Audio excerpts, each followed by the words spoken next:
Joining us now, a man certain to play a pivotal role in the grand old party's resurgence, is the senator from Massachusetts, Senator Scott Brown. Thanks for joining us this morning. Good to see you. My pleasure. Good morning. Since we're on the topic, how would you characterize Sarah Palin's strategy, her leadership these days? Well, I've been focusing really on doing my job here in Washington, and anybody who, like Sarah, who wants to get involved and certainly make a difference, I certainly commend, but I'm out here fighting for my state and taking an effort to certainly solve the problems that we're facing here nationally. Well, much has been made this week. David just pointed out the crosshairs on her Facebook page targeting Democrats there. You've taken a more centrist approach there, and after you voted with Democrats on the jobs bill, your Facebook page exploded with messages like, you, sir, are a sellout, way to double-cross millions, you don't deserve the Senate seat, you're a straight-up rhino, Republican in name only. Your response to those?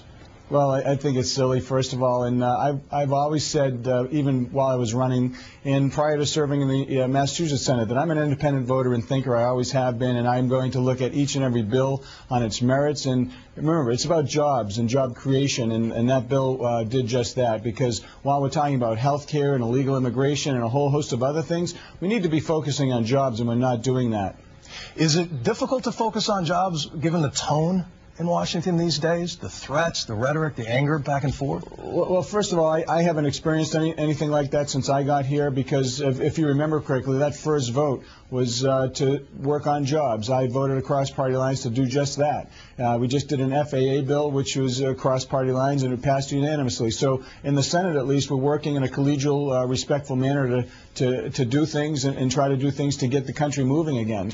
With regard to all the violence, listen, if somebody's doing something that they shouldn't be doing and it's inappropriate, they should stop. And if they're found and they're caught, they should be convicted and go to jail. It's not appropriate, and I don't certainly support that type of action.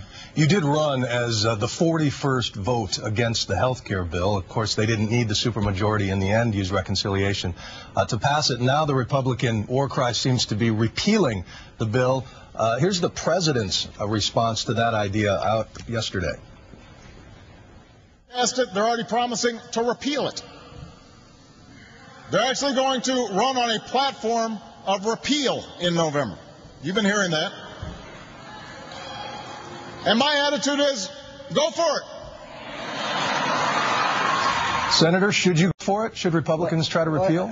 Listen, I believe the president's rhetoric on that is inappropriate, because he's talking certainly about all the bad things. We're all in favor of the catastrophic care coverages, the pre-existing coverages for children. Those are all the good things. But what about all the backroom deals? What about the medical device taxes in Massachusetts that are going to affect companies in Massachusetts, about 22,000 jobs, where we're going to put people out of business and hurt our economy? What about all the bad things? They're not talking about the fact that this bill was rammed through parliamentary maneuvers and procedures in an unprecedented way in order to get this done against the will of the people. So my feeling is that it's his job and our job collectively to work together now to fix this bill, so we're not looking at the terrible cuts to seniors and Medicare. We're not looking at the trillions of dollars in taxes. And why do we need 16,500 IRS agents? That tells you a lot right there.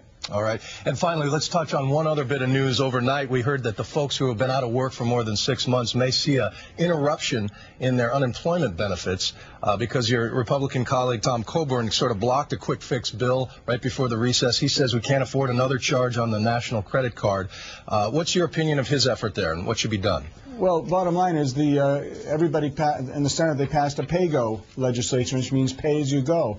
And there are funding sources available to pay for those extenders. And we had a great debate yesterday off camera regarding this issue, and we had thought there was a deal struck to use some of the unallocated stimulus monies, because those funds, about $80 billion, are there for these types of things. You have the House sending over things with no funding source. And with all due respect, people are tired of the overspending. We're almost, at 13 trillion. I can't even believe I'm saying it. National debt and with no end in sight. And we have to find a way to pay for all these wonderful ideas, and we're just not doing it. Okay. We appreciate your time, Scott Brown. Once again, thanks for joining us. Thank you. All right.